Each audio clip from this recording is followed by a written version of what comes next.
ঝুলন পূর্ণিমার রাতে সেবারে গঞ্জের মেলায় ছোট মামার সঙ্গে কলকাতায় যাত্রা দেখতে গিয়েছিলাম। সন্ধ্যের দিকে বৃষ্টি পড়ছিল। ফেরার সময় দেখি আকাশ একদম ফাঁকা, ঝলমলে চাঁদও উঠেছে।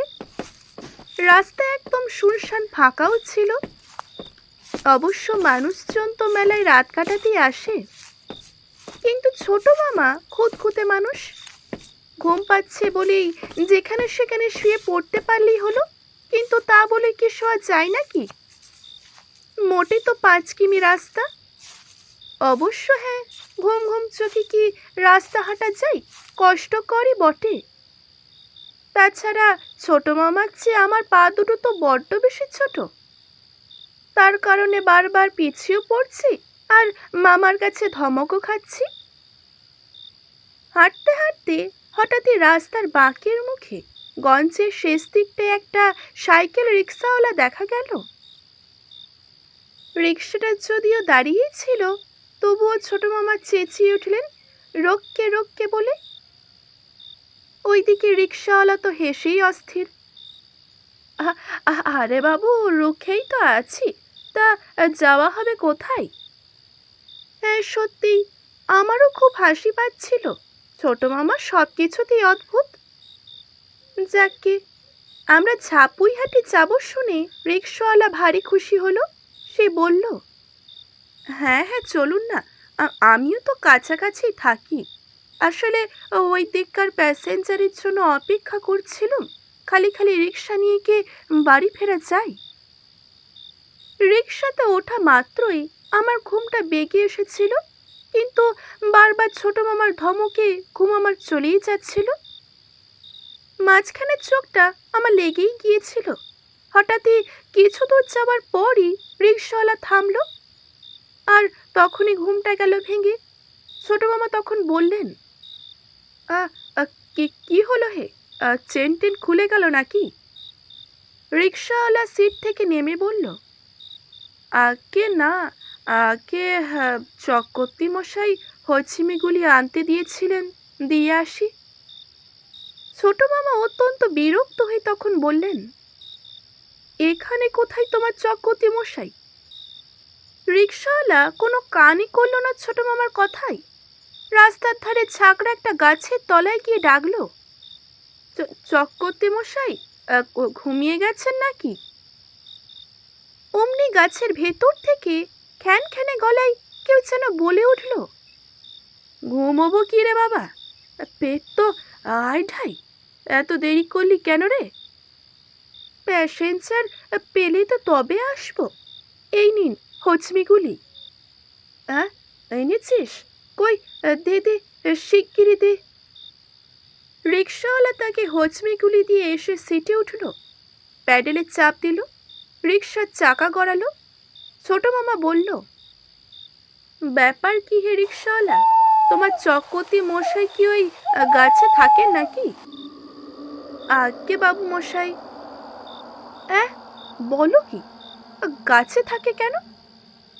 আজ্ঞে, এটাই ওনার ডেরা কিনা। ডেরা মানে? আগে এসব নিয়ে মাথা ঘামানো দরকার কি বাবু মশাই? ওই কপুইহাটি যাবেন, পৌঁছে দেব, ব্যাস।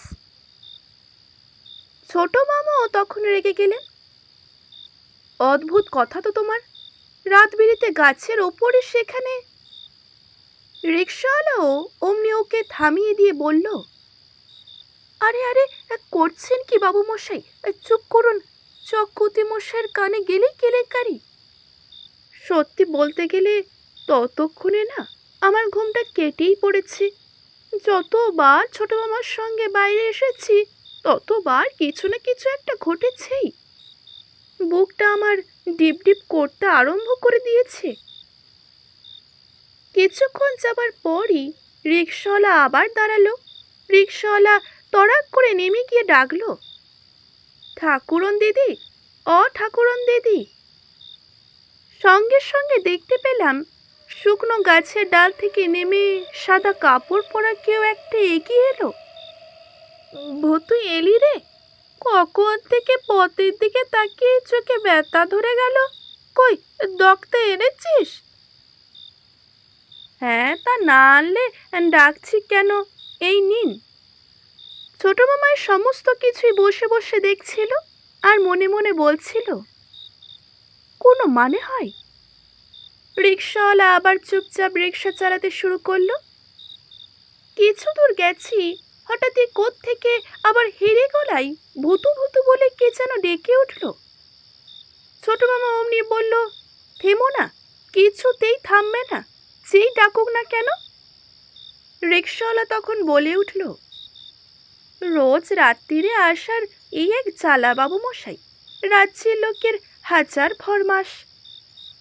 ছোট মামা কিন্তু গুম হয়ে বসেই আছেন। আমি শুধু ভাবছি, হঠাৎই আমাকে ফেলে না পালিয়ে যান। বড্ড বেশি গোলমেলে ঘটনা ঘটছে।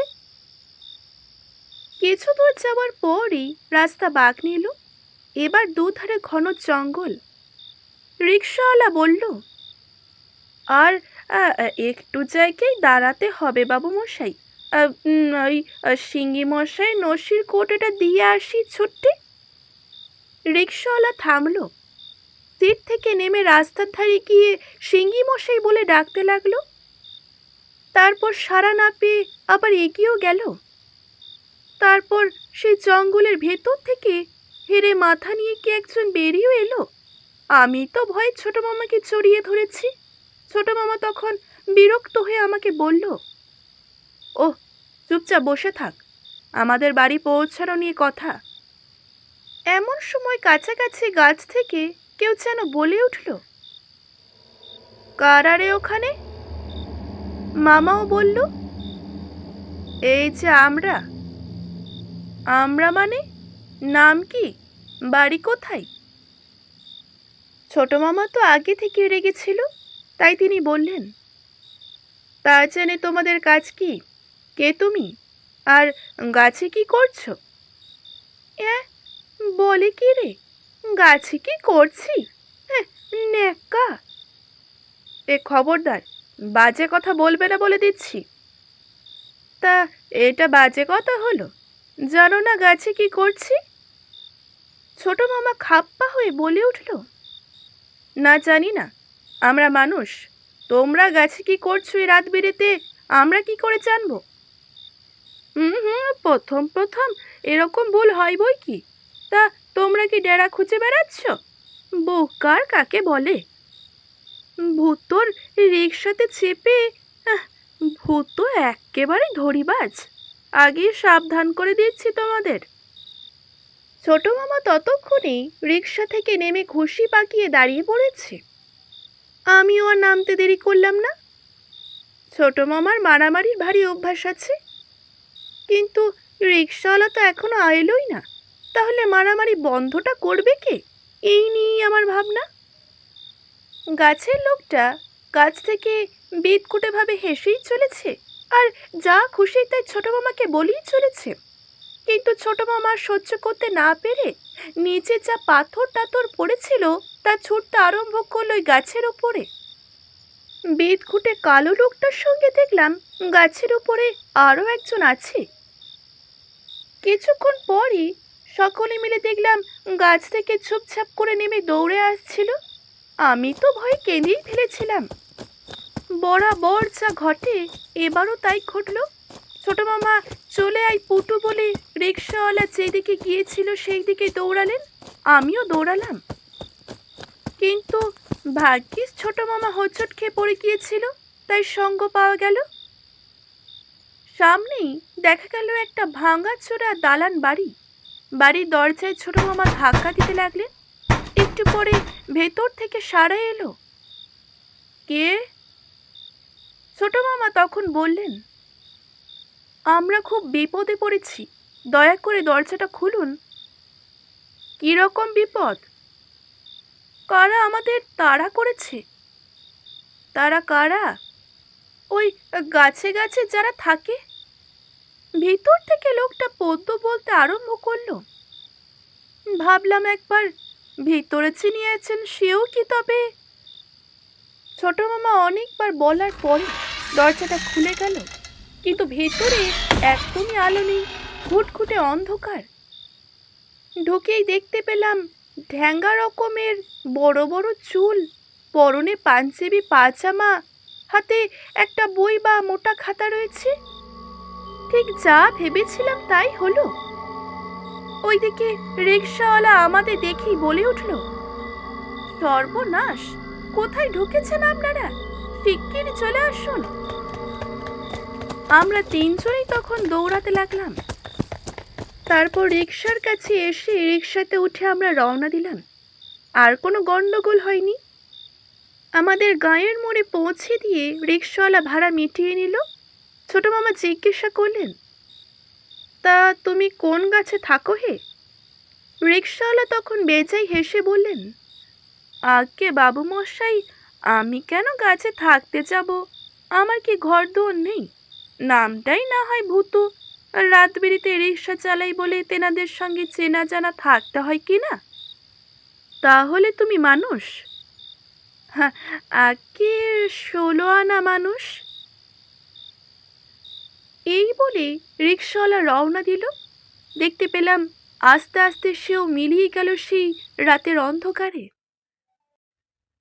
এখানে শেষ করছে আজকের এই গল্পটি। আজকের এই গল্পটি যদি ভালো লেগে থাকে অবশ্যই একটি লাইক করবেন, শেয়ার করবেন এবং কেমন লাগলো জানাতে ভুলবেন না। ধন্যবাদ।